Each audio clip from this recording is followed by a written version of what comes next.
Salut les champions, j'espère que vous allez bien. C'est votre élément qui est de retour pour le débrief Burkina Faso, Côte d'Ivoire. Je vais la faire courte, hein. La Côte d'Ivoire est passée au moins à côté de son match, notamment en première période où les Burkinabés ont mis beaucoup d'intensité. À chaque fois que Issa Kaboré et, comment il s'appelle, j'ai oublié son nom, Bertrand Traoré avaient le ballon, la défense était à la ramasse surtout. Le côté gauche, Konan, il est passé complètement à côté. Il paye les conséquences de faire un choix financier, alors qu'il avait le niveau pour jouer dans une bonne équipe en Europe, qui joue voilà, une bonne équipe européenne qui joue soit la Ligue des Champions, soit les Copa, au pire des cas, la Conférence League. Donc, entendez par là la C1, C3 et C4. Il a préféré faire, il a choisi l'argent. Bon, après, s'il veut mettre la maman à l'abri, je peux pas l'en vouloir, mais franchement, vivement qu'on rappelle Hassan Kamara. C'est vrai que sa doublure Doumbia, bon, il était plus ou moins correct, même si il ne me convainc pas, il faut être honnête. Simon Deli, il était complètement à la ramasse. Heureusement d'ailleurs que Madame l'arbitre a été beaucoup plus clémente, hein, parce que il fait une faute sur Batrantaro qui le prend de vitesse en première période. Il fait une faute encore sur Issa Kaboré qui est très limite. Je trouve, pour moi, non seulement il a des interventions très musclées, il est très engagé, il la ramasse, il est lent, il est nul à la relance. D'ailleurs, il s'est fait contrer, là, je crois, c'était en première période encore. Donc, c'est deux pénaltys non sifflés pour le Burkina Faso. Franchement, s'il y avait pénalty, s'il y avait sifflé, il n'y a pas scandale, hein. Franchement, là, ça fait quand vous rajoutez ça sur les deux buts, ça fait 4. Hein. Il y a aussi la frappe complètement dévissée de Badolo. Ça fait 5-1. Vous avez l'occasion de Dango. S'il marque, ça fait quoi? 6-1. Donc, ils pouvaient nous exploser. Mais bon, je ne sais pas comment ils ont fait. Ils étaient tellement mauvais en finition que c'est une petite défaite bien heureuse, si je peux me permettre. Vraiment, ça a été le seul qui a été bon. Il a vraiment bien assuré. Il a vraiment joué ce rôle. C'est vrai qu'il était vraiment défenseur central, mais maintenant c'est devenu un milieu de terrain. Mais c'est une des seules satisfactions pardon, que j'ai eues. Aurier, il était moyen. Je ne l'ai pas trop dégueulasse, mais c'est un match moyen. C'est pas son meilleur match. Crespo, pour moi, c'est un de mes joueurs préférés, hein, mais c'est un joueur qui doit jouer que des matchs avec des petites équipes, quoi. Quand le niveau le remonte, il n'a pas de niveau. Il est complètement à la ramasse. Je ne sais pas s'il était piston, droit, soit il était derrière l'attaquant, second attaquant ou bien en 10, ou soit en fait, lui et Pépé, ils se marchent dessus, quoi. Voilà. Nos ailiers, Crespo, Pépé, et puis Zara, on a stéréotypé, toujours la même chose. Donc c'est peut-être trop visible. Il suffit qu'on bouche les couloirs, c'est terminé. Ils n'ont plus d'inspiration. Alors que tu avais Lazaramani hein, qui peut jouer en 10. Voilà. Et moi, j'aurais privilégié Bama aux côtés de Sangaré, parce que Série, c'est tendre. Il faut bétonner le terrain, parce que les joueurs burkinabés sont des joueurs très athlétiques. Donc, c'est de ça qu'il s'agit. Mikassia, c'est bien mignon, mais voilà, il n'a pas le physique, quoi. Et c'est le pauvre, c'était le seul qui était à haut niveau parce que Sandra aussi, malgré qu'il a marqué son but, il est passé à côté. Il provoque aussi penalty parce qu'il est pris de vitesse.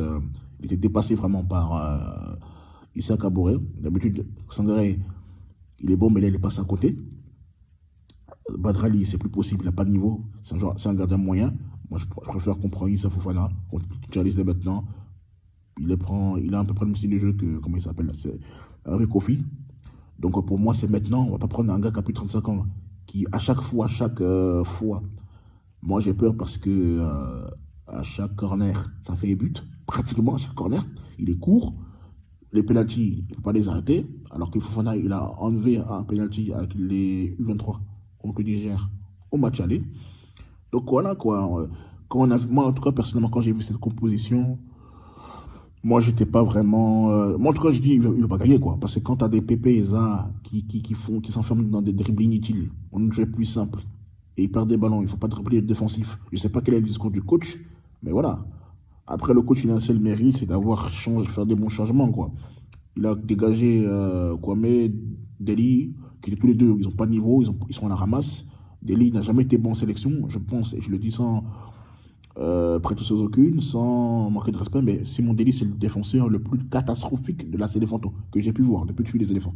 Faut dire, c'est le plus nul des défenseurs que j'ai vu. Franchement, j'ai vu des tocards, hein, mais lui, il dépasse tous les côtés. Mauvais à la relance, Euh, Sur les problèmes de vitesse technique, moi, il est pas extraordinaire. Vraiment, c'est un genre. Je me pose la question, est-ce qu'il a le niveau de la Ligue ivoirienne? Est-ce que, franchement, lui, il a le niveau de la D2 de la deuxième division ivoirienne? Franchement. Parce qu'il est catastrophique, il est nullissime. Venez, je vous mets au défi. Tous ces pros Materazzi, là, combien de matchs référence il a contre des grosses équipes? Aucun. Parce il est catastrophique. Et vous allez le blaguer comme Materazzi. Vous êtes méchant. Vous ne pouvez jamais dire la vérité à la chose. Gardel, il a fêté sa 7e sélection avec une défaite. Il n'a pas été bon, ça ne servait à rien. Crasso, très intéressant. Pour moi, il met des titulaires. Il est rentré, on a vu un peu de percussion sur son côté quand même. Les gens essayaient de jouer sur ce côté droit. Les petites, c'est là qu'en plus, en ce moment, voilà. Mais là, ça n'a pas été le cas. Voilà, il faut une concurrence, quoi. Il faut une concurrence. Moi, le Simon Dengra, il aurait été beaucoup plus percutant. Voilà, quoi. Donc, voilà. Ça marche de bonhomme où on ne joue pas à la baballe. On doit mettre de la percussion, jouer avec le feu à la grinta, et puis voilà. On aurait gagné le match. Tu mets quand ta compo, tu mets un Kwame devant, qui a un peu tout petit but pour une quinzaine de matchs, mais t'es pas aidé en fait.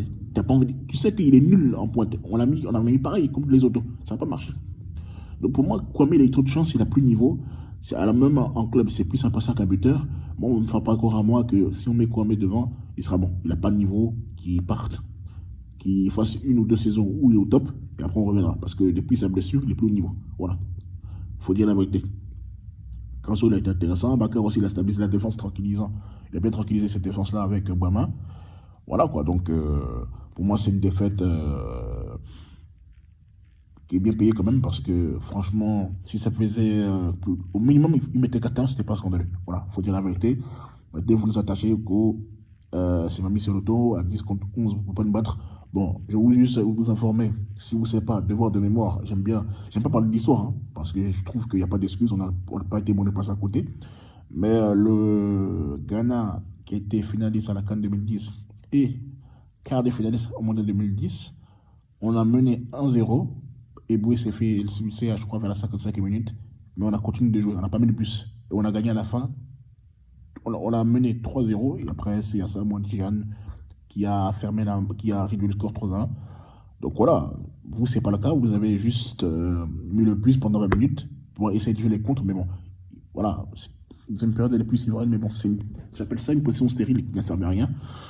Donc, c'est de ça qu'il s'agit, quoi. Donc, personnellement, c'est des matchs comme ça on va se faire rentrer dedans. À la CAN, des matchs aussi intensifs, voire plus. Un derby, ça se joue pas, ça se gagne. Voilà, j'ai vu des Ivoiriens qui n'étaient pas du tout concernés, ils s'en foutaient limite. Hein. Le match, il n'en a rien à cirer. Il paye ses grilles inutiles. Bon, rien de nouveau sous soleil. Après, il vient s'énerver pour rien. Mais de toute façon, je ferai bientôt un bilan, si tu me le permets, par rapport à ces gens-là. Parce que franchement, c'est plus possible, quoi. Pépé Zah, ils n'ont qu'un match référence, quoi. Dans les gros matchs, les matchs qui comptent, on ne peut pas compter sur eux. Mais ça, c'est un autre débat. Voilà, quoi. Franchement, cette équipe, Gasset, quand même, il a pu changer les joueurs qui étaient problématiques. Mais Gasset, disons la vérité, il n'a pas de niveau, quoi. Il fait du Baumel. Quand tu prends des Simon Delay qui tapent des 6 mois sans jouer en club, ils ne sont même pas sans faire de match, même pour dire qu'on va se blaguer. Il n'a pas de niveau, ça il faut dire arrêter. J'ai pas entendu maintenant. Moi je veux dire, si on part avec lui, avec toujours qui meurt avec ses mêmes idées, le son 4-4-2 qui force, mais on va se faire déchirer dès le premier tour. Et vous aurez que vous allez vous pleurer. Donc pour moi, rien de nouveau sur le soleil. L'équipe de Côte d'Ivoire est très moyenne, défensivement on a la ramasse. Il n'a pas voulu prendre Agbado, il va assumer les conséquences, tout simplement. Donc j'espère que j'ai fait le tour. Merci en tout cas d'avoir été patient et d'avoir écouté cette vidéo. Je pense qu'on se prend très bientôt, Inch'Allah. Donc, ça a été tout. La suite au prochain numéro. Ciao, ciao, portez-vous bien.